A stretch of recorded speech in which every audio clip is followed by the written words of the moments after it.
Good afternoon, sir. Good afternoon. Am I audible to everyone? Yes, sir. Sorry, I couldn't have my desktop today. That's why I'm logging from someone else's account, my brother account. तो आप ऐसा समझे मेरा system नहीं है, मेरा ही system है.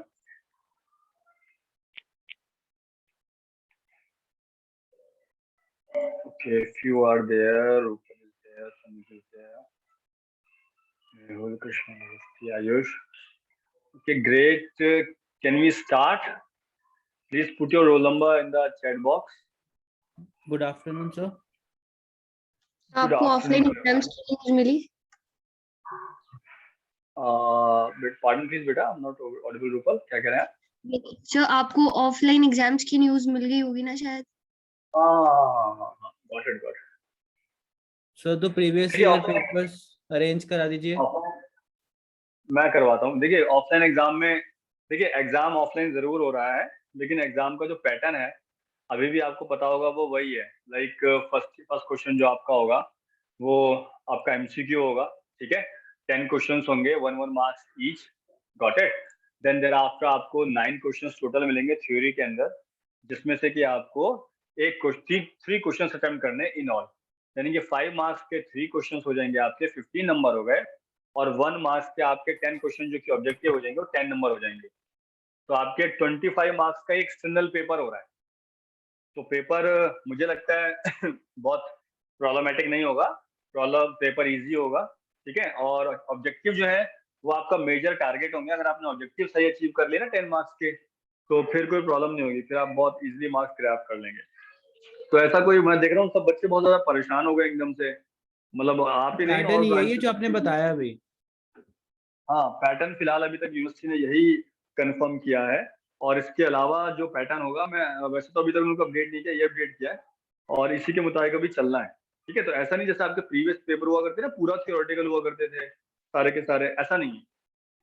तो अभी भी वो 25-75 चल रहा है, क्योंकि ये स्कीम तो यूनिवर्सिटी ने हमें पहले से दे रखी है. मिड सेशन में तो स्कीम चेंज करेगी नहीं यूनिवर्सिटी. तो अभी भी 75 मार्क्स का आपका जो इंटरनल जाया करता था वो एज इट इज रहेगा. 25 का एक्सटर्नल होगा. तो this way we will get 100 marks in total.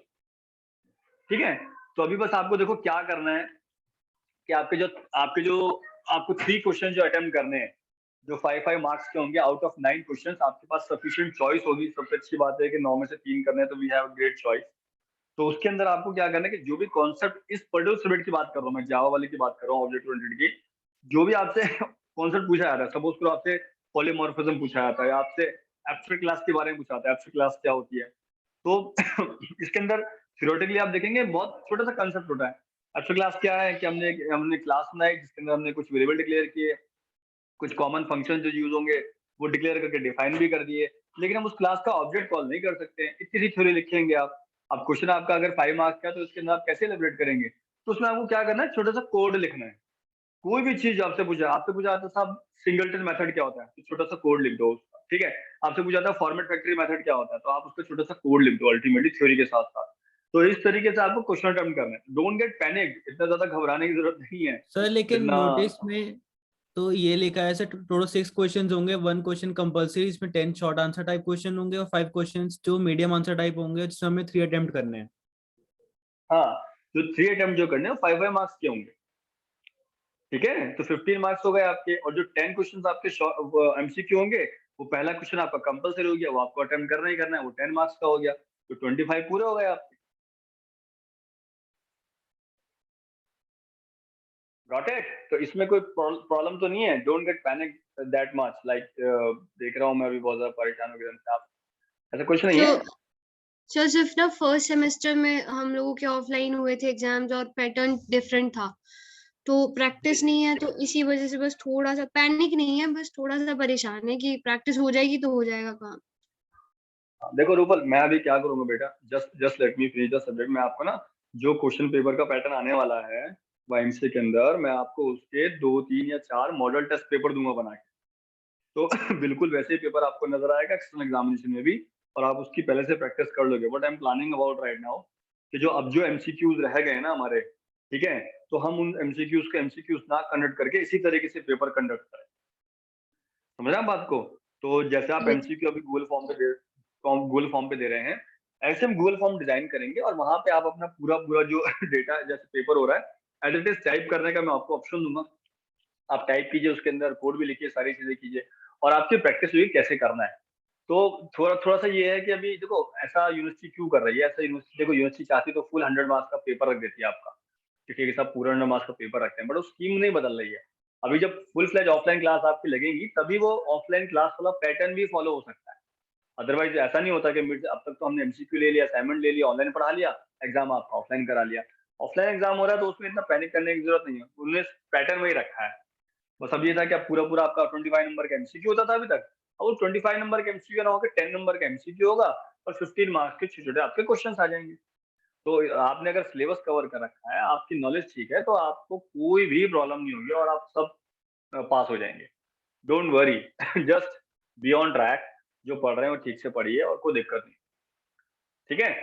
और ये सभी के साथ है, ऐसा नहीं है, बीबीए बीसीए सारे कोर्सेज के साथ उन्होंने इस तरीके से इसको इम्प्लीमेंट करने का सोचा है। देखो उसका रीजन भी है, आप इतने लंबे वक्त से ना ऑब्जेक्टिव ही करे जा रहे हो यार, ठीक है, तो उसमें आपकी लिखने की हैबिट, चीजों को एक्सप्लेन करने की हैबिट जो है ना वो कहीं ना कहीं मिस हो रही है और इस चीज से वरीड है हर कोई, वरीड है, ऐसा नहीं आप हैं, मतलब यूनिवर्सिटी, यूजीसी, एआईसीटी सबके लिए बहुत बड़ा कंटेक्स्ट है। तो मुझे ऐसा लगता है कि जो आपका नेक्स्ट सेमेस्टर स्टार्ट होगा वो कम्प्लीटली आपका ऑफलाइन होगा। होपफुली कोई वेव वगैरह ना आए, कोविड वोविड सब खत्म हो जाए, दुआ कीजिए आप सब। सर आपको तो ये पैटर्न बात सब, कंफर्म है? देखो पैटर्न मुझे कंफर्म्ड है, पैटर्न यूनिवर्सिटी के टेम्पलेट के मुताबिक है। मैं फिर भी आपको एक दफा और कंफर्म कर दूंगा इस चीज को फाइनली क्लियर करके यूनिवर्सिटी से, ठीक है। आप खुद ही तो मुझे बता भी रहे हैं, देखिए नोटिस पढ़ के, तो अब इसमें आपको डाउट क्यों है? आई डोंट थिंक सो आपको डाउट होना चाहिए इसके अंदर। तो वो उस नोटिस में ये है ना कि हमें टोटल 6 क्वेश्चन मिलने वाले हैं और फर्स्ट में जो 10 क्वेश्चंस होंगे कंपलसरी होंगे और वो हमें शॉर्ट आंसर टाइप होंगे, इस तरीके से है। मतलब बहुत ज्यादा क्लियर कुछ था नहीं और किसी ने बताया भी नहीं है सही से, इसीलिए आपसे पूछ रहे हैं। नहीं कोई प्रॉब्लम नहीं है, हम उसका एक मॉडल तैयार कर लेंगे और मॉडल तैयार करके मैं आपको दूंगा तो आपको एकदम क्लियर हो जाएगा कैसा आने वाला है, ठीक है। तो उसमें कोई दिक्कत नहीं होनी चाहिए। बस ये क्या आप अभी तक ऐप पे पेपर दे रहे थे, अब आप ऐप पे पेपर ना देके कॉपी के अंदर पेपर देंगे, सिर्फ इतना सा डिफरेंस। तो इसमें कोई घबराने की बात नहीं है, आप अपने कंसेप्ट पढ़िए, अपना सब्जेक्ट पढ़िए, सिलेबस पढ़िए, जो भी आपके सारे सब्जेक्ट्स हैं उनको कॉन्सेप्चुअली समझिए। रट्टाफिकेशन नहीं मारना है हम लोगों को, ठीक है, कॉन्सेप्ट समझिए उनका, कोई परेशानी आपको नहीं होगी and be calm and quiet, ठीक है, वो सब हो जाएगा, सारी प्रैक्टिस हो जाएगी। अभी वी हैव टाइम, अभी ऐसा नहीं वहाँ पर टाइम नहीं, वहाँ पर sufficient time, will do that part, okay. anyone having any doubt or shall we continue? थोड़ा सा आगे चलें यार, देखो हमें सिलेबस बढ़ाना है, प्लीज कोऑपरेट। चलिए देखिए आगे हमारे पास जो है लाइक डिजाइन पैटर्न के अंदर जो है, देखो हमारे पास अभी हमने क्रिएशनल पैटर्न के तहत जो है सिंगलटन मेथड पढ़ लिया था, ठीक है। अभी हमारे पास फैक्ट्री मेथड नेक्स्ट है हमारे पास, तो फैक्ट्री मेथड इज इंपॉर्टेंट। अभी हम देखते हैं फैक्ट्री मेथड होता क्या है। I don't have today that pen tab is not there with me, I am at home actually, थोड़ा तबीयत खराब थी, मैं कॉलेज नहीं गया था, तो पेन टैब नहीं है मेरे पास, तो हम थोड़ा वर्बली समझेंगे, ठीक है। देखो जब आप सॉफ्टवेयर डिजाइनिंग करते हो ना, तो वहाँ पे एप्लीकेशन जब बनाओगे, छोटी एप्लीकेशन भी होती है, बड़ी एप्लीकेशन भी होती है। जैसे अगर आप, मैं आपसे एग्जांपल लूँ फ्लिपकार्ट का, तो फ्लिपकार्ट कहने को वेबसाइट है, ठीक है, to be very honest it's a website. But अगर आप उसे खोल के देखेंगे तो उसके अंदर इतने सारे मॉड्यूल्स हैं कि वो अपने आप में एक बहुत कॉम्प्लेक्स प्रोजेक्ट है, बहुत ज्यादा बड़ा कॉम्प्लेक्स प्रोजेक्ट है। Same is with Amazon, same is with Snapdeal. तो इनको आप वेबसाइट, और एक किसने सिंपल वेबसाइट बना रखी है जिसके अंदर उसने सिर्फ अपनी कंपनी की, अपनी ऑर्गेनाइजेशन की छोटी सी इंफॉर्मेशन स्टैटिक दे रखी है, वो क्या करते हैं, क्या एड्रेस है, क्या बनाते हैं, मुश्किल से 10 12 15 20 25 पेज होंगे और वो स्टैटिक इन्फॉर्मेशन, ये भी एक वेबसाइट कहलाती है। लेकिन इस वेबसाइट में और एक ई कॉमर्स की वेबसाइट में जमीन आसमान का डिफरेंस है और ये बहुत ज्यादा कॉम्प्लेक्स है। तो जब भी हम कोई प्रोजेक्ट डिजाइन करते हैं, चाहे वो सॉफ्टवेयर कोई डेस्कटॉप एप्लीकेशन हो या फिर कोई वो वेब एप्लीकेशन हो या फिर कोई मोबाइल एप्लीकेशन हो, ठीक है, जैसे हम आजकल एक मोबाइल एप्लीकेशन पे काम कर रहे हैं, उस पर हम टेस्टिंग भी कर रहे हैं दरअसल, ठीक है। तो इन टाइप की एप्लीकेशन जो होती हैं, हमें उनका स्कोप पता होना चाहिए कि एप्लीकेशन कितनी बड़ी बननी है या उसके अंदर कितने मॉड्यूल्स बनने हैं और वो मॉड्यूल्स और कहाँ तक आगे जा सकते हैं, है ना, और कहाँ तक आगे जा सकते हैं। लाइक सपोज को अभी इनिशियली हम 5 मॉड्यूल्स पे काम कर रहे हैं, लेकिन हमें ये पता है कि आने वाले टाइम पे हो सकता है 5 मॉड्यूल्स हमें 8 मॉड्यूल्स करने पड़ जाए, 10 मॉड्यूल्स करने पड़ जाए, 15 मॉड्यूल्स करने पड़ जाए। तो अगर आपको इस बात का अंदाजा है कि किस तरीके से ये चीज एक्सपैंड होगी, तो आप उसके मुताबिक अपना डिजाइन पैटर्न चूज कर सकते हैं, है ना। जैसे हमने लास्ट टाइम सिंगलटन मेथड पढ़ा था, तो मैंने आपको वहां बताया ना कि जहां पर हमारे पास ऐसी रिक्वायरमेंट है कि एक से ज्यादा क्लाइंट, एक से ज्यादा सिस्टम मेरे डेटा को एक्सेस ना कर सके, मेरे मेरे अकाउंट को एक्सेस ना कर सके, तो ऐसी जगह पे सिंगलटन मेथड एप्लीकेबल है। बैंकिंग के अंदर उसका सबसे अच्छा मैंने आपको एग्जांपल बताया था कि आपके अकाउंट पे एक टाइम में कोई एक बंदा ही आपके अकाउंट को ऑपरेट करे, चाहे तो उसमें से विड्रॉ करे, चाहे तो उसमें ऐड करे, या उसका बैलेंस रीड करे। कोई दो बंदे को एक साथ हम अकाउंट का डेटा एक्सेस करने की परमिशन नहीं दे सकते। जहां पे ऐसा यूज केस है, वहां हमने क्या किया, सिंगलटन चूज कर लिया। अब ऐसे जब आप कॉम्प्लेक्स एप्लीकेशंस बनाएंगे तो आपको चुनना होगा कि आप फैक्ट्री मेथड इस्तेमाल करें, या फिर आप एब्स्ट्रैक्ट फैक्टर मेथड इस्तेमाल करें, या बिहेवियरल पैटर्न के मेथड इस्तेमाल करें, क्या यूज करें, तो ये आपको डिसाइड करना पड़ेगा। You have to decide it yourself. या कंपनी में आपसे जब आप काम करने जाएंगे तो आपसे क्लाइंट भी पूछेगा कि आप हमें सजेस्ट कीजिए। अब देखते हैं ना, घर में आप काम करते हैं तो जो काम करने आता है आप उससे पूछते हैं कि आप बताओ सबसे अच्छा क्या रहेगा। तो ऐसे लोग आपसे भी एक्सपेक्ट करेंगे कि जब भी वो सॉफ्टवेयर को एप्लीकेशन बना रहे हैं तो आप उन्हें सजेस्ट करें कि कौन सा डिजाइन पैटर्न बेस्ट बेस्ट है। ठीक है, एक हम पढ़ चुके हैं। अब सेकंड पे हम लोग काम करते हैं। ठीक है, तो second is basically with us, that is not factory method. मैं आपको थोड़ा सा बता दूं, एक यूज केस से समझाता हूँ। थियोरेटिकल कॉन्सेप्ट है, कोई बड़ी चीज नहीं है, बहुत इजी चीज है। जैसे कि एग्जांपल देखिए, यहाँ पे हमारे पास है लॉजिस्टिक कंपनी। लॉजिस्टिक कंपनी समझते हैं क्या होती है लॉजिस्टिक कंपनी? लॉजिस्टिक्स का कंसेप्ट पता है थोड़ा बहुत? लॉजिस्टिक्स का मतलब होता है जो भी आपका सामान एक एंड से दूसरे एंड पे पहुंचा रहा है। जैसे कि फ्लिपकार्ट, अमेजोन वाले क्या करते हैं, आपका डिलीवरी करते हैं, तो वो तो सिर्फ सामान बेच रहे हैं। डिलीवरी करने वाली कंपनी अलग है। जैसे फ्लिपकार्ट के लिए ई कार्ट है, I think e cart use करती है, और अमेजोन के लिए उनका अपना अपना कोई लॉजिस्टिक सिस्टम है। तो ये लोग क्या करते हैं, इस सामान को एक एक किसी साइट से उठाते हैं और दूसरी साइट या दूसरी जगह पे पहुंचाते हैं। इसको हम बोलते हैं लॉजिस्टिक सपोर्ट बोलते हैं। हर कंपनी को दुनिया में लॉजिस्टिक सपोर्ट की जरूरत पड़ती है सामान पहुंचाने के लिए। जैसे सेब आपका सपोज कुछ जम्मू कश्मीर में हो रहा है, और आपको तो फरीदाबाद में खाना है बैठ के, दिल्ली में खाना है, तो या जम्मू कश्मीर से सेब को लेके आना पड़ेगा ना फरीदाबाद तक, तभी तो आप उसको यूज कर पाओगे, खा पाओगे। तो वो जो भी ट्रक है, ट्रक के थ्रू आ सकता है, और रेलवे के थ्रू भी सामान आता है, एयरप्लेन के थ्रू सामान आता है। बहुत सारे मीडियम है, मोड है, जिनके थ्रू हम सामान जो है वो एक जगह से दूसरी जगह लेके जाते हैं। तो यहाँ पे हम एक लॉजिस्टिक कंपनी का एग्जाम्पल ले रहे हैं, और लॉजिस्टिक कंपनी के अंदर जो है हमारे पास मल्टीपल लॉजिस्टिक हो सकते हैं। इनिशियली इनिशियली एक कंपनी ने क्या किया, एक लॉजिस्टिक मैनेजमेंट एप्लीकेशन बनाई, यानी कि ऐसी एप्लीकेशन जिसके थ्रू हम अपना सामान या जो डेटा है वो भेज सकते हैं एक एंड से दूसरे एंड पे। ठीक है, कंपनी का पहला वर्जन जो है वो लॉन्च किया गया, और उन्होंने ये चूज किया कि हम बाय रोड ट्रांसपोर्ट लेके जाएंगे, यानी कि बाय रोड जो है हम अपना जो भी सामान है वो ट्रक के अंदर भर के, या कैंपर के अंदर भर के, या किसी भी चीज के अंदर जो है हम मतलब बाय रोड लेके जाएंगे कुल मिला के। तो उन्होंने क्या किया, ट्रक्स को प्रेफर किया, और अपना जो सामान था वो ट्रक के थ्रू ले जाना शुरू किया, हैंडल करना शुरू किया अल्टीमेटली। अब उन्होंने इस ऐप के अंदर इस ट्रक की फंक्शनैलिटी को डिफाइन करने के लिए ट्रक नाम की क्लास बना दी। ठीक है, और ऐप को लॉन्च कर दिया। अब आप इस पर्टिकुलर लॉजिस्टिक कंपनी के थ्रू अपना डेटा ट्रक के थ्रू बाय रोड भेज सकते हैं कहीं पे भी।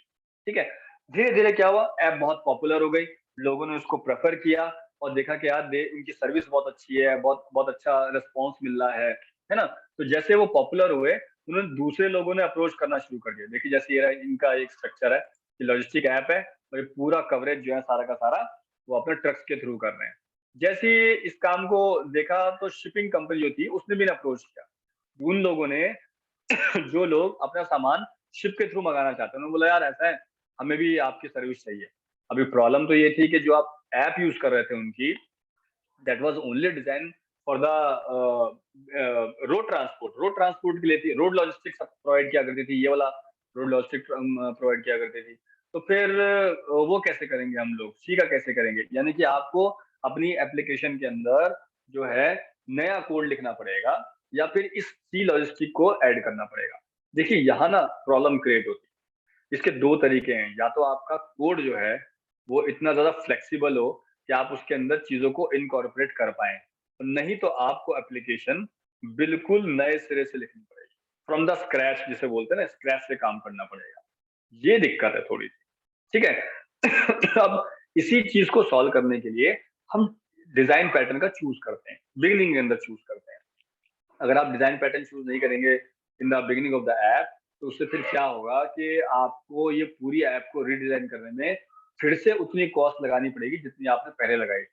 और अगर आईटी में ऐसा होने लगे कि हर बार ऐप को नए सिरे से लिखा जाने लगे, एप्लीकेशन को, वेबसाइट को फिर नए सिरे से बनाया जाने लगे, तो मेरे यकीन मानिए जितना भी प्रॉफिट IT कंपनीज कमाती हैं वो सब जीरो हो जाएगा, कोई उनको नहीं पूछेगा, और इतनी सैलरीज नहीं मिल पाएंगी जितनी सैलरीज अभी मिल जाती हैं, लाखों लाखों के पैकेज मिल जाते हैं उनको। उनका मूल मंत्र यही है कि जो हमारी एग्जिस्टिंग कोड हमारे पास अवेलेबल है उसको इतनी ब्यूटी के साथ इस्तेमाल किया जाए कि हमारा कम से कम एफर्ट लगे और कम से कम टाइम के अंदर हम जो है अपना प्रोडक्ट डिलीवर कर दें। इसी बात की IT कंपनीज बहुत ज्यादा पैसा चार्ज करती है, ठीक है। तो अब ये जो प्रॉब्लम मैंने आपको बताई कि सब नए सिरे से ऐड करो, इंटीग्रेट करो, ठीक है। तो इससे पहले थोड़ा दो चीजें समझ लीजिए, मैं नीचे समझा देता हूँ आपको।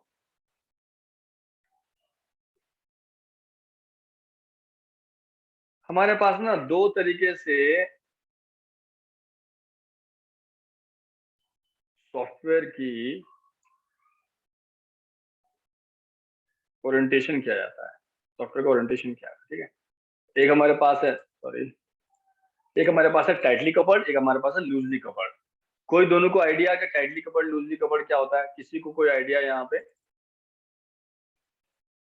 Anyone having any idea about this? What do you mean by tightly coupled and loosely coupled? So coupling is something like covered type और tightly like हम उसमें कोई change नहीं कर सकते, ऐसा कुछ। ओके ओके ओके, देखिए जब भी आप कोड लिखते हैं ना तो कोड दो तरीके का होता है। एक होता है हार्ड कोड। हार्ड कोड का मतलब होता है, जैसे आपने देखा होगा आपके आपके मोबाइल में ना जब जब भी आपको नई ऐप इंस्टॉल करते हैं तो आपकी वेरिफिकेशन के लिए आपके मोबाइल नंबर पे एक OTP आता है ना? OTP आता है हमेशा। तो OTP भेजने के दो तरीके हैं। एक तरीका तो ये है कि मैं अपने सर्वर के अंदर जहाँ कोड लिख रखा है वहीं पे OTP को मैं हार्ड कोड कर दूं, एक जनरेट कर दूं OTP रैंडमली, ठीक है भाई इस बार 3241 आएगा, अगली बार 432 आएगा, अगली उसके बाद ये आएगा, अगली बार ये आएगा। ये तो मैंने अपने कोड, यानी कि OTP को मैंने अपने कोड से ही फिक्स कर दिया। This method is basically can be considered as a tightly coupled, यानी कि मैंने कोड के अंदर इसको फिक्स कर दिया, मैं चेंज नहीं कर पाऊंगा आगे जाके, ठीक है। दूसरा ये कि नहीं, मैंने ऐसे नहीं किया, मैंने क्या किया, मैंने एक फंक्शन लिखा और मैंने एयरटेल या वोडाफोन या आइडिया जिसका भी कनेक्शन है उनसे बोला कि भाई मैं जब भी मेरी ऐप को एक OTP चाहिए होगा तो मैं आपके पास एक रिक्वेस्ट भेजूंगा, आप कोई भी अपने एंड से एक OTP जो है ना इस 4 डिजिट के अंदर जो OTP है वो मेरे मोबाइल पे भेज देना या उस बंदे के मोबाइल पे भेज देना जिसका कनेक्शन है, तो वो ऑटोमेटिकली क्या होगा उसको सेंड कर देगा। तो ये हो गया लूजली कवर्ड, यानी कि हम जब हम कंपाइल टाइम पे चीजों को फिक्स कर देते हैं या उससे पहले तो वो टाइटली कपल्ड का एग्जांपल होता है, और जब हम डायनेमिक यानी कि रन टाइम पे चीजों को कॉल करते हैं तो वो लूजली कपल्ड होता है। पहले जो सॉफ्टवेयर सर्विस लिखी जाया करती थी वो सब टाइटली कपल्ड थी, लेकिन आज के टाइम पे चीजें इतनी डायनेमिक है, रिक्वायरमेंट इतनी जल्दी बदलती है कि आप अगर टाइटली कपलिंग को अगर आप यूज करते हैं तो आपका पूरा कोड आपको नए सिरे से दोबारा से लिखना पड़ेगा स्क्रैच से, जो कि हमारे लिए मुमकिन नहीं है। That is why whenever you are going to study the software engineering तो हर कोई आपसे कहेगा यार लूजली कपल्ड रखो चीजों को, ठीक है। कपलिंग जो है वो लूजली होनी चाहिए, टाइट नहीं होनी चाहिए। क्यों? क्योंकि ताकि सर्विसेज को चेंज किया जा सके। एग्जाम्पल के तौर पे जैसे सपोज करो मैंने एक वेबसाइट बनाई और वेबसाइट के अंदर मैंने क्या किया, कुछ मेरे को सर्विस चलानी है कि आपने जब भी पेटीएम से पैसे निकाले तो सबसे पहले वो आपका बैलेंस अपडेट करे, फिर उसका एक सर्वर पे डेटा अपडेट करे, फिर आपको एक SMS भेजे। ये सारी एक एक एक्टिविटी है जो कि आप लगातार करें और एक हर बार हो जब भी आप कुछ ट्रांजेक्शन कर रहे हैं। एक तरीका तो ये है। अब आपने देखा होगा आज के टाइम पे ना माइक्रो सर्विसेज का जमाना आ गया है, लाइक माइक्रो सर्विसेज जो है बहुत यूज होती है। आप इनफैक्ट देखोगे इसकी जॉब भी बहुत ज्यादा है मार्केट में। तो माइक्रो सर्विसेज क्या है? माइक्रो सर्विसेज यही है कि हम अपनी सारे सर्विस को किसी एक मेथड में ना लिखे, अलग अलग लिखे, ठीक है। अकाउंट कोई अपडेट कर रहा है, SMS कोई और सर्विस भेज रही है, बैलेंस कोई और सर्विस रीड कर रही है, यानी कि हर मॉड्यूल के लिए मैं एक सेपरेट सर्विस लिख दूं ताकि मेरा एक कोड पे डिपेंडेंसी ना हो। अगर कोई एक सर्विस काम नहीं करेगी तो सिर्फ उसी का लॉस होगा मेरे को, बाकियों का नहीं होगा। ऐसा नहीं कि बाकी सर्विस काम करना बंद कर देंगी। लेकिन टाइटली कपल्ड में प्रॉब्लम क्या है कि अगर आपकी किसी एक भी फंक्शन में या सर्वर में या सर्विस में दिक्कत आ गई तो आपका पूरा का पूरा कोड ही नहीं चलेगा, बंद हो जाएगा। That is why it is not acceptable right now and we are dealing with the loosely coupled services. और उसका सबसे अच्छा मेथड होता है माइक्रो सर्विस को इंप्लीमेंट करना। आप माइक्रो सर्विस हमारे सिलेबस में तो नहीं है, मैंने आपको एक आइडिया दे दिया है, ठीक है। API जो हम लिखते हैं, मैंने आपको एक दफा API के बारे में बताया था ना, तो API जो है वो एक तरीके से माइक्रो सर्विसेज होती है सारी की सारी।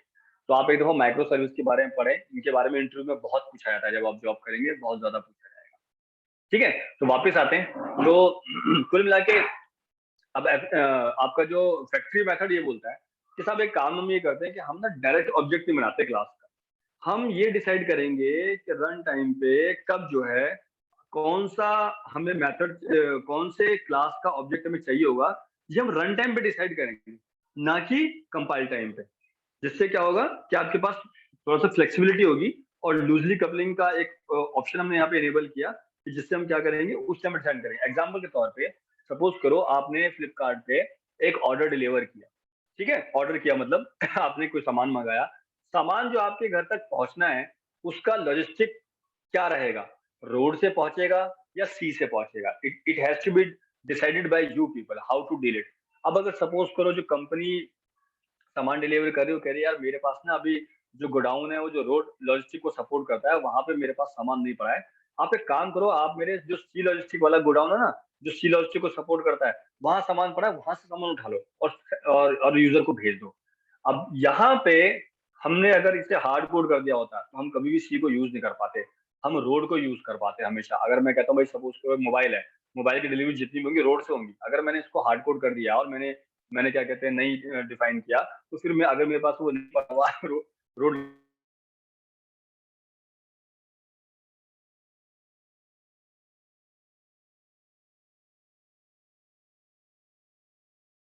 सपोर्ट कर रहा है तो मैं क्या करूंगा, उसको बोलूंगा ठीक है रोड से मत भेजो सी से भेज, ठीक है। ये तब मुमकिन है जब मेरी क्लास से डिसाइड कर पाए कि सी के लिए भी फ्लेक्सिबिलिटी है कि नहीं है, सी लॉजिस्टिक के लिए भी डिसाइड कर पाएंगे नहीं कर पाएंगे, वहां से डेटा सेंड कर पाएंगे नहीं कर पाएंगे। अगर ऐसा है तब ये मुमकिन है, ठीक है।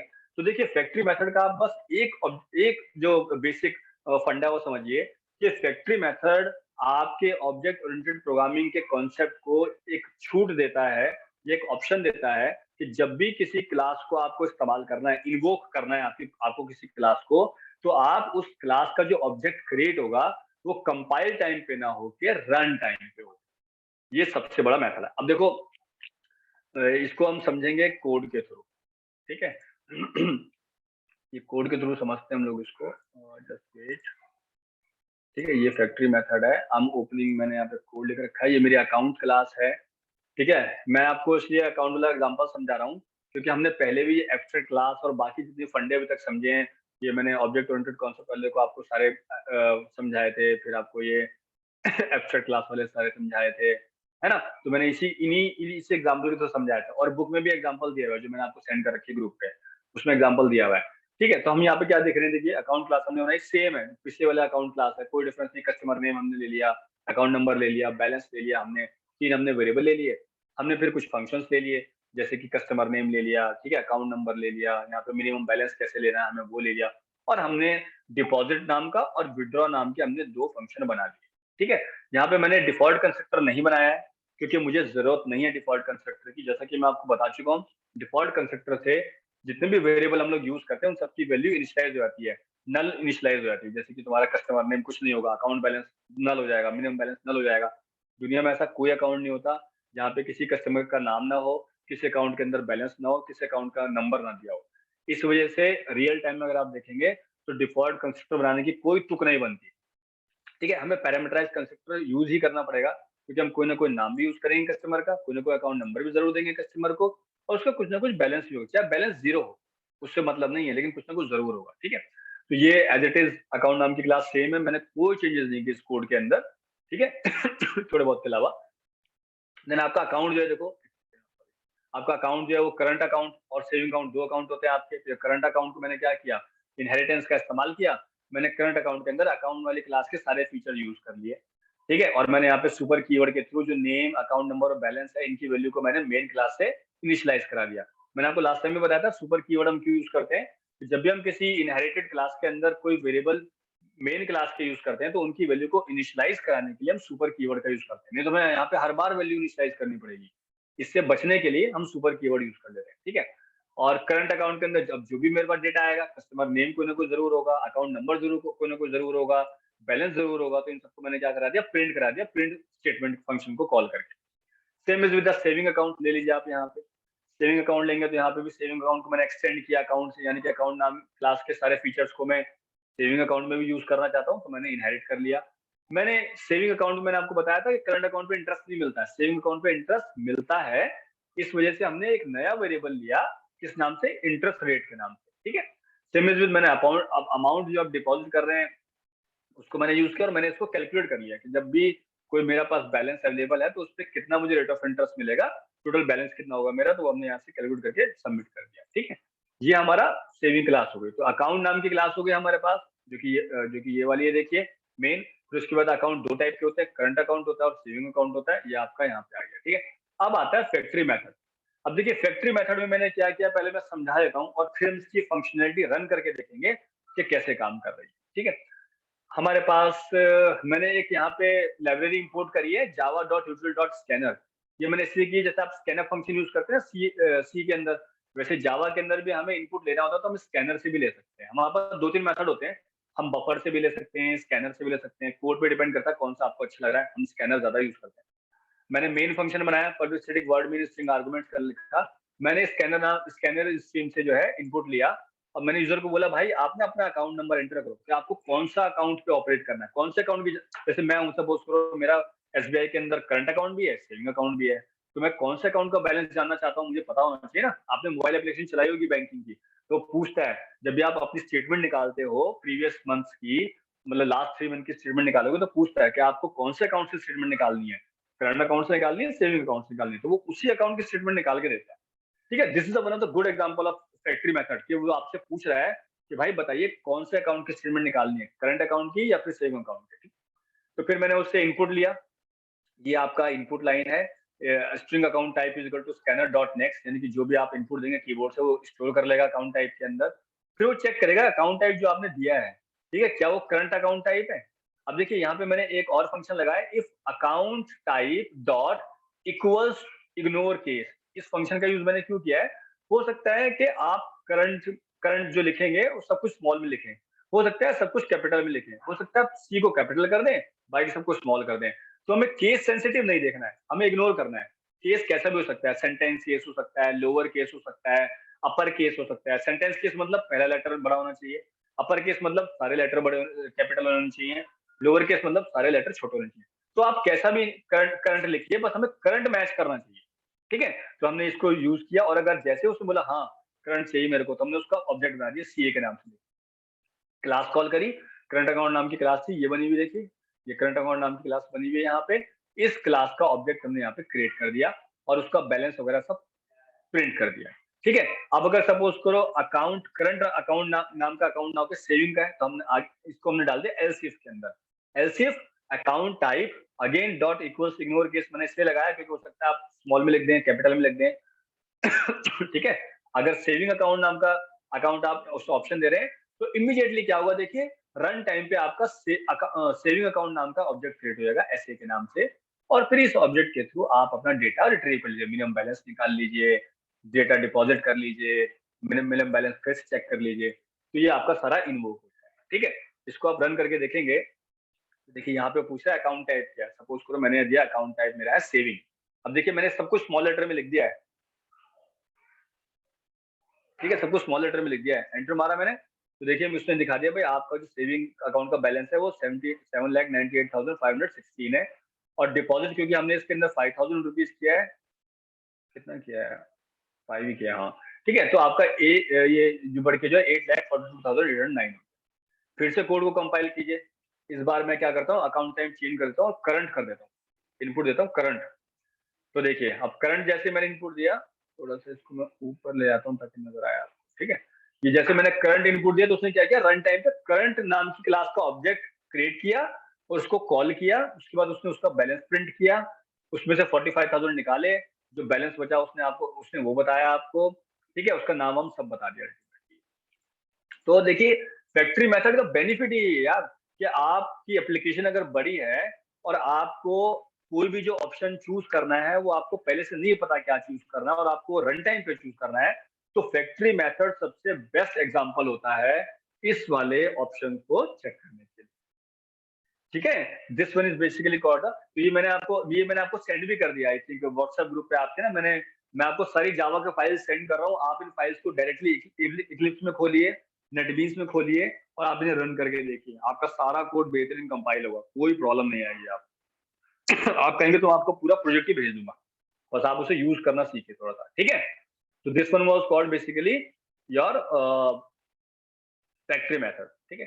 So one more is there, factory के नीचे आपका एक और मेथड आता है जिसको हम लोग बोलते हैं आपका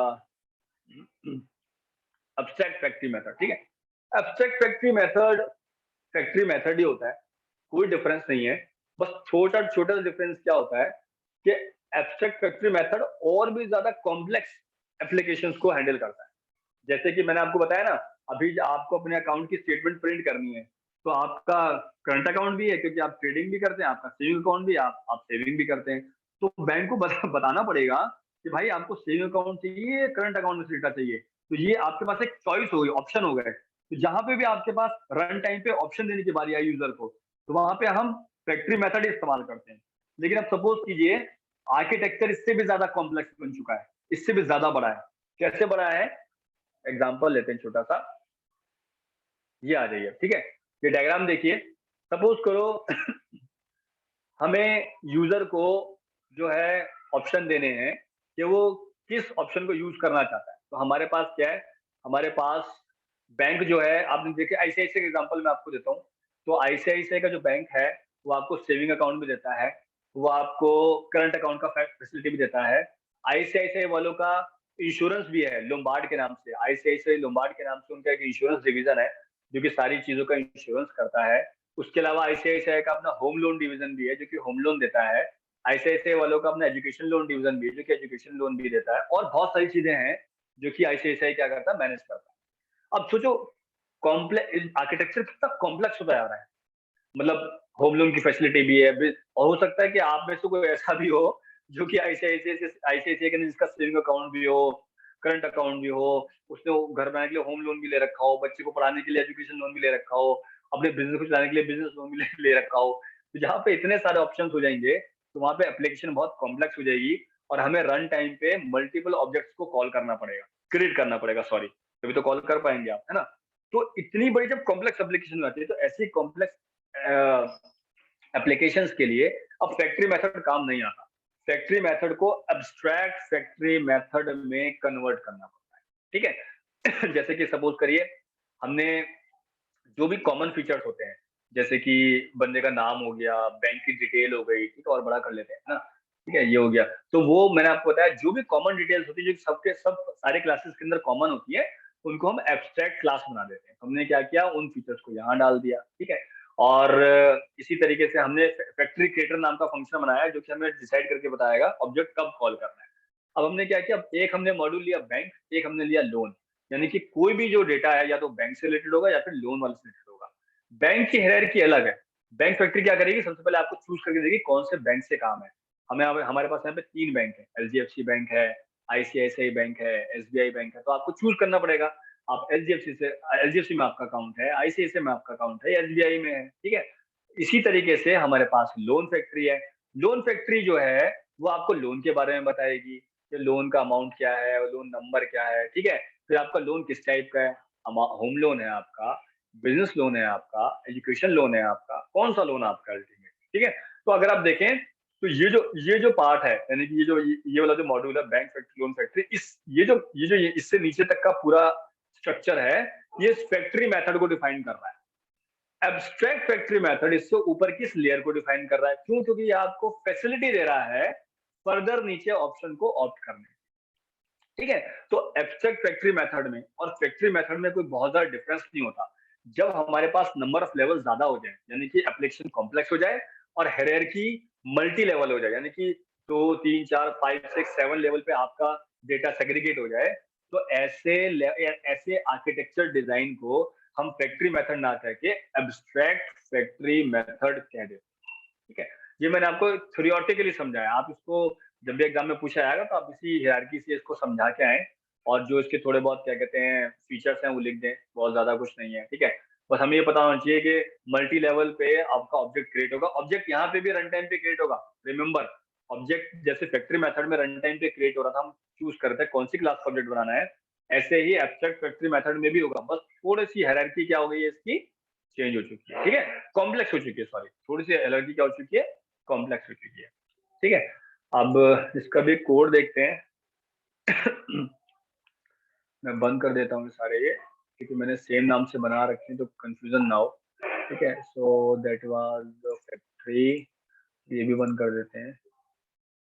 हाँ, अब एब्स्ट्रैक्ट फैक्ट्री पे आते हैं। देखिए मैंने ये सारी फाइलें भी आपको सेंड कर दी हैं, नहीं तो मैं सेंड कर दूंगा अगर मैंने सेंड करी नहीं करी है तो। ठीक है, अब हमने यहाँ पे देखिए इसी वाले एग्जाम्पल को और एक्सटेंड किया है।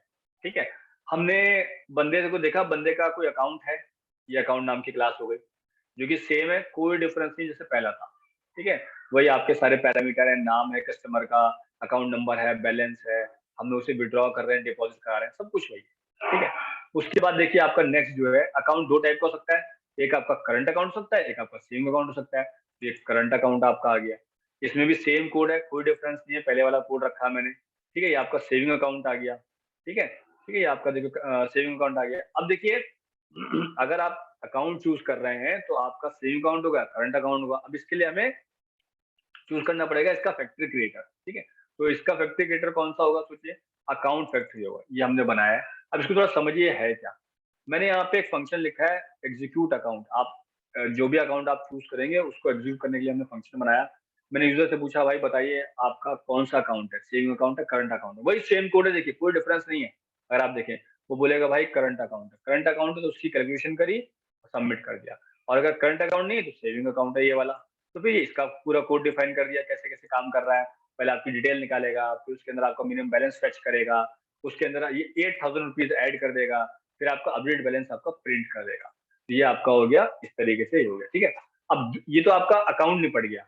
अकाउंट के बाद आपका अगला क्या आता है, देखिए अकाउंट के बाद आपका आता है लोन। तो आपको लोन के लिए हमने चाहिए, अब लोन वाला कहाँ पे, देखो ये लोन नाम की क्लास हो गई। हमने एक लोन नाम की क्लास बनाई और उसके अंदर हमने कैलकुलेट लोन पेमेंट नाम का फंक्शन बनाया, क्योंकि जब भी आप लोन ले रहे हैं बैंक से तो वो आपको बताता है आपका कितने टाइम के लिए लोन है, कितना उसका रेट ऑफ इंटरेस्ट होगा, कितने साल के लिए होगा, वो सब हमने यहाँ कैलकुलेट करवा दिया। एक छोटी सी क्लास हमने बनाई, डिफाइन कर दिया। अब अगेन लोन कितने टाइप का होता है, लोन अलग टाइप का होता है आपका, है ना।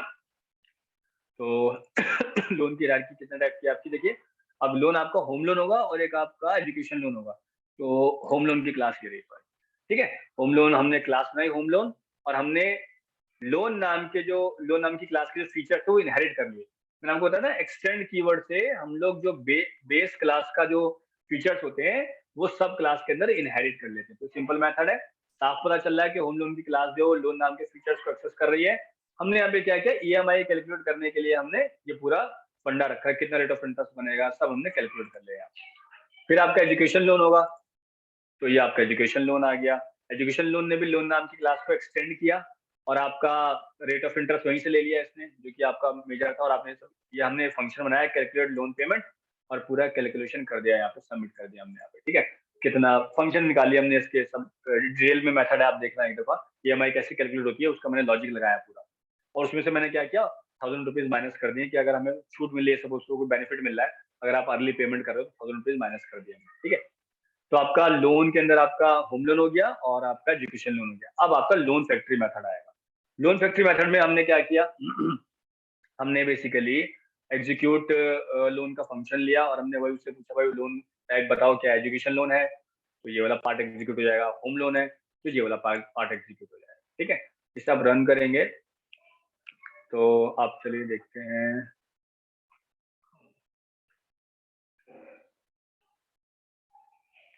ठीक है, लोन लेकर देखते हैं।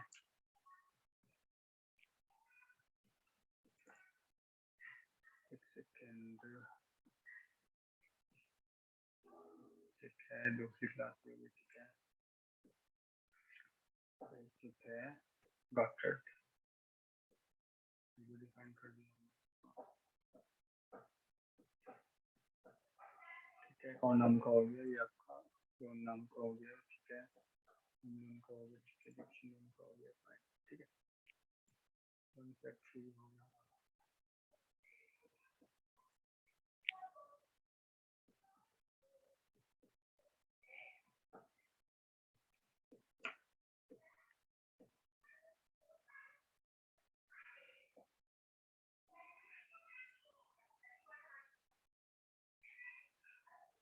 कंपाइल टाइम नहीं आ रहा।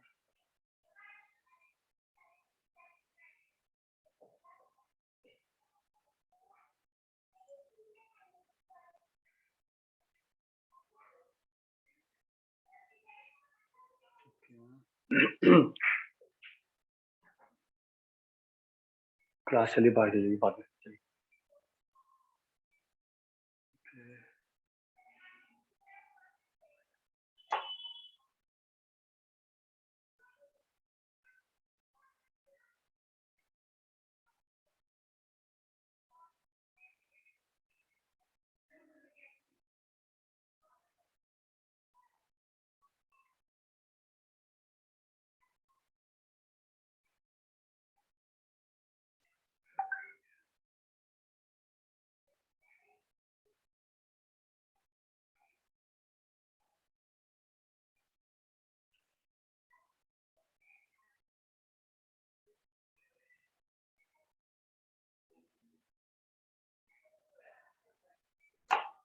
कोड में कहीं आई थिंक प्रॉब्लम है, it is not running right now.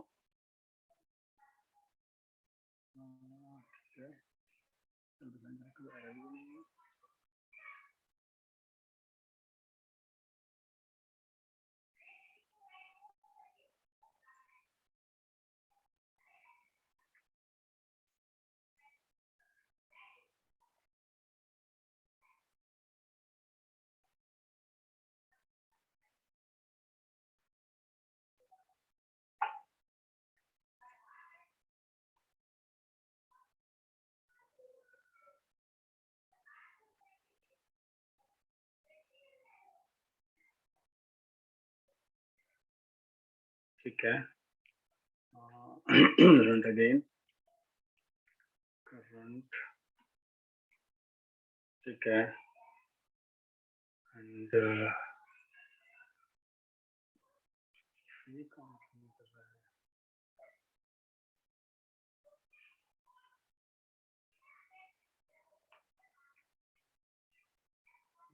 I think थोड़ा सा इसमें कुछ मुझे लग रहा है लोन वाले कोड में मुझे देखना पड़ेगा। It's not working, yesterday it was working. Anyways मैं आपको इसको एक्सप्लेन कर दूंगा दोबारा नेक्स्ट क्लास के अंदर, ठीक है, why it is not working.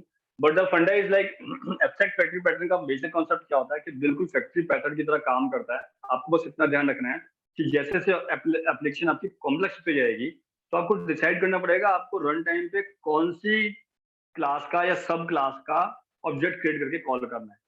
तो जहां पे हमारे पास हायरार्की बढ़ जाती है, कॉम्प्लेक्सिटी ज्यादा इंप्रूव होती जाती है डे बाय डे, रिक्वायरमेंट के ऐड होने से, क्लाइंट के नए नए रिक्वेस्ट ऐड होने की वजह से, तो फिर वहां पे हमारा फैक्ट्री पैटर्न से काम नहीं चलता, हम एब्स्ट्रैक्ट फैक्ट्री पैटर्न पे आए। ठीक है, that was the major objective of using this method ultimately. So I'm going to share this document with you. Just go through it, read it loud, ठीक है, और इसको थोड़ा ध्यान से देखिए इसका क्या ऑब्जेक्टिव है। और हो सकता है इसके अंदर से, अब जैसे मैं कोड भी आपको साथ साथ शेयर कर दूंगा, तो इन केस ये थ्योरी के अंदर जो भी आप कंटेंट समझ गए हैं, तो उस थ्योरी को क्लेम करने के लिए आप चाहें तो कोड भी छोटा सा लिख सकते हैं। इससे छोटा कोड और बन नहीं रहा था एक्चुअली, क्योंकि हमें 2-3 मॉडल तो लेने ही पड़ेंगे। लाइक अगर अकाउंट है तो सेविंग अकाउंट, करंट अकाउंट लेना ही पड़ेगा, लोन है तो होम लोन, एजुकेशन लेना ही पड़ेगा, तब जाके हम मल्टीपल ऑब्जेक्ट्स क्रिएट करके दिखा सकते हैं।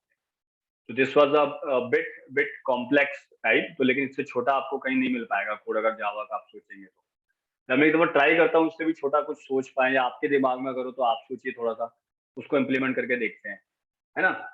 तो just implement it and will see it next class. ठीक है, नेक्स्ट क्लास के अंदर हम लोग जो है पढ़ेंगे आपका स्ट्रक्चरल पैटर्न के अंदर पढ़ेंगे ब्रिज क्या होता है, फ्लाईवेट क्या होता है। ये 2 पैटर्न है स्ट्रक्चर के अंदर, और बिहेवियर के अंदर आपका इटरेटर पैटर्न है जो कि मैं पहले भी करा चुका हूँ मॉड्यूल नंबर 2 के अंदर, मैं फिर से एक्सप्लेन कर दूंगा। और ऑब्जर्वर पैटर्न और MVC, MVC is the most popular pattern now days. Microsoft और भी टेक्नोलॉजीज एमवीसी के ऊपर ही चलती है सारी मॉडल व्यू कंट्रोलर बोलते हैं, और काफी पहले से चलता आ रहा है। थोड़ा सा इसके अंदर अमेंडमेंट हो गया, but we will see this. तो अगली 2 क्लासेस के अंदर कल और परसों में हम मोस्ट प्रोबेबली ये दोनों मेथड जो है वो फिनिश कर देंगे, ठीक है। And along with that I will also give you one model paper, मैं आपको मॉडल पेपर भी दूंगा, और अभी मैं सोच रहा हूँ कि असाइनमेंट जो मैं दूंगा ना, मैं उस मॉडल पेपर की फॉर्म में दूंगा, तो आप उसे सॉल्व करके भेजें, और जो एमसीक्यू होगा वो भी उसी तरीके से होगा ताकि आपकी अच्छी प्रैक्टिस हो जाए, ठीक है। अब ये आप बताइए मुझे कि आप उसे ऑब्जेक्टिव के तौर पे सॉल्व करना चाहेंगे या थ्योरेटिकल तौर पे सॉल्व करना चाहेंगे, मतलब लेके स्कैन करके भेजेंगे या फिर गूगल फॉर्म के अंदर आप उसे सबमिट करेंगे, विच वन इज बेटर, तो मैं उसके मुताबिक डिजाइन करूँ। मुझे आप पहले अपना इनपुट बताइए। Sir Google form. Google form is okay from everyone of you. Yes, देखिए मतलब उसमें टाइप कर लेंगे ना, गूगल फॉर्म के अंदर टाइप कर लेंगे ना, अगर थ्योरी का क्वेश्चन आएगा तो अपने एंड से लिख के जो भी आपको आता है, तो देखो ईमानदारी से सॉल्व करना यार, ऐसा नहीं है कॉपी पेस्ट मारा और लिख दिया मुझे मेरे पास फ्लैग टूल है, मैं चेक कर लूंगा जहाँ से तुमने कॉपी पेस्ट मारा होगा, समझे? तो ठीक है, we will make it on Google form और इसको कंडक्ट करते हैं ताकि आपको प्रैक्टिस हो थोड़ी सी कैसे क्वेश्चन आ सकते हैं, ठीक है? कोड मत लिखिए, अगर कोड में आपसे पूछता हूँ सपोज करो क्वेश्चन में या यूनिवर्सिटी पूछती है, आप सूडो कोड भी लिख सकते हैं। इट इज नॉट नेसेसरी कि हमारा फुल फ्लेज एकदम परफेक्ट कोड लिखा जाए, ऐसा कुछ नहीं है।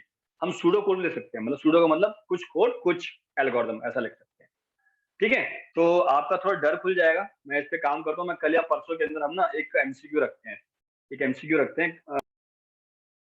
so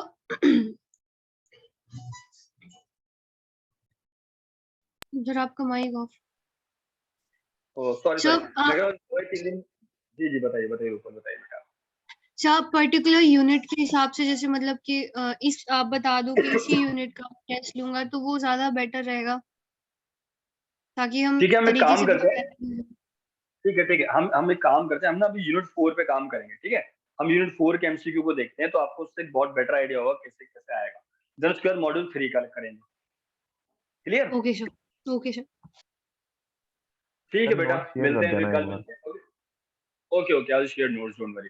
और जो मैं कोड भेज रहा हूँ, प्लीज मेरी गुजारिश है आपसे, आप लोग उसे रन करके देखें अपने सिस्टम पे, और मैं फुल फ्लैश कोड भेज रहा हूँ, कोई गलती नहीं है उसके अंदर, कंपाइल्ड कोड है मेरी मशीन के सारे, ठीक है? और ये कोड आपको लैब में भी यूज करने हैं और आपको ये एग्जाम में भी लिख के आने हैं। तो कोड का एक पैटर्न लिखो, मैं एक कमेंट लिख रहा हूँ यार, जिसे बोलते हैं ना बिल्कुल हर लाइन क्या कर रही है, कौन सा फंक्शन क्या कर रहा है, मैं इस तरीके से लिख रहा हूँ। तो प्लीज आप उसे यूज करिए, ठीक है? फिर मुझे बताइए, is it okay? Yes sir. Yes, sir.